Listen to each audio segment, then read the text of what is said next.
Hello friends, नमस्कार। आज आपण साध्या व सिंपल पद्धतीने घरच्या घरी सोयाबीन राईस बनवूया। तर अगदी बिर्याणीसारखा हा कमी साहित्यामध्ये तयार होतो सोयाबीन राईस। चला तर मग स्टार्ट करूया।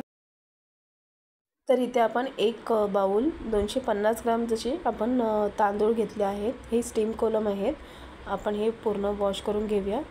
3-4 वेळा चांगले वॉश केल्यानंतर आपण हे पाणी ॲड करूया ह्यामध्ये आणि झाकण ठेवून साईडला ठेवून देऊया। तोपर्यंत आपण इथे सोयाबीन घेतले आहेत। तर इथे 100 ग्राम सोयाबीन घेतले आहेत। त्यामध्ये थोडं गरम पाणी आपण टाकून ते साईडला ठेवून देऊया मिक्स करून। त्यानंतर आपण काही वाटण, हिरवं वाटण तयार करूया।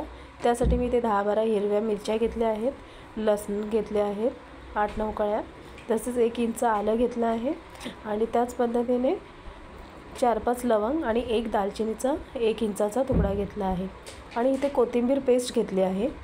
आणि 2 चमचे कोथिंबीर पेस्ट घेऊन थोडं पाणी घेऊन हे वाटण तयार करून घेतलं आहे। आता इथे पाणी आपलं सोयाबीनने चांगलं सोक केलेलं आहे आणि अशा पद्धतीने आपण सगळे सोयाबीन चंक्स पूर्ण ड्रेन करून घेऊया। त्यातलं पाणी पूर्ण गाळून घेतलं आहे आणि ते हाताने थोडे छोट्या पीसमध्ये कट करून घेतले आहेत। तर अशा पद्धतीने संपूर्ण सोयाबीन आपण फ्राय करून घेऊया। त्यासाठी एका कढईमध्ये 1 चमचा तेल ॲड केलं आहे आणि हे सोयाबीन आपण गोल्डन ब्राउन कलर होईपर्यंत आपण ते तेलामध्ये फ्राय करून घेऊया। तर इथे संपूर्ण फ्राय करून घेतल्यानंतर आपण त्याच कढईमध्ये 1 बटाटा सोलून बारीक चॉप करून घेऊया तो देखील, आणि तो अशा पद्धतीने कट करून घेतल्यानंतर त्याच कढईमध्ये आपण हा फ्राय करून घेऊया। तर हे फ्राय करून मीडियम स्लो फ्लेमवर फ्राय करून घेतलं आहे। तसंच यामध्ये थोडंसं मीठ टाकूया जेणेकरून ते लगेच फ्राय होईल आणि हा संपूर्ण बटाटा फ्राय करून काढून घेऊया। तसेच आपण इथे एका कुकरमध्ये जे तांदूळ आपण सोक करत ठेवले होते ते देखील आपण कुकरमध्ये घेऊन त्याच्या दुप्पट पाणी घेतलं आहे आणि चवीनुसार मीठ टाकून आपण कुकरला 1 शिटी देऊन राईस शिजवून घेणार आहोत। तर अशा पद्धतीने 1 शिटी देऊन आपण राईस तयार करून घेतला आहे। आता तो थंड झाल्यावर कुकरमधून काढून आपण एका मोठ्या परातीमध्ये किंवा ताटलीमध्ये थंड करत ठेवून देऊया।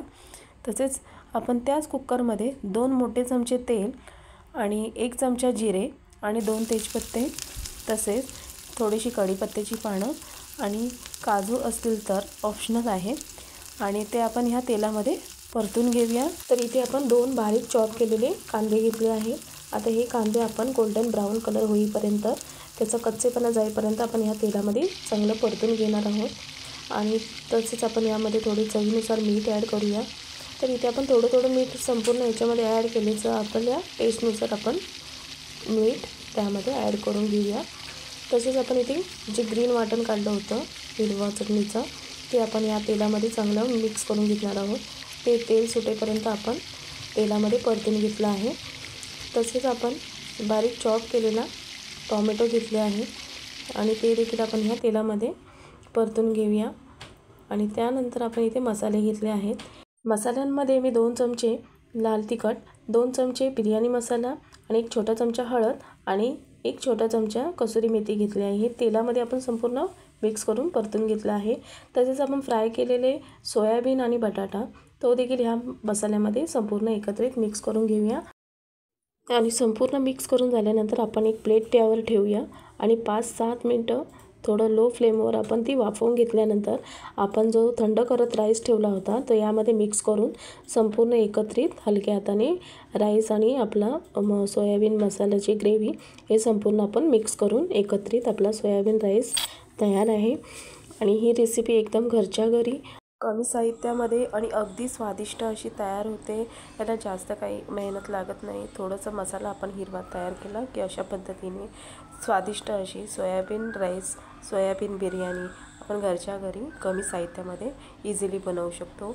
तर तुम्ही एकदा नक्की ट्राय करा आणि आपली आजची रेसिपी तुम्हाला कशी वाटली हे मला कमेंटमध्ये नक्की सांगा। आवडल्यास लाईक करा आणि आपल्या चॅनलला सबस्क्राईब करा। भेटूया नेक्स्ट व्हिडिओमध्ये।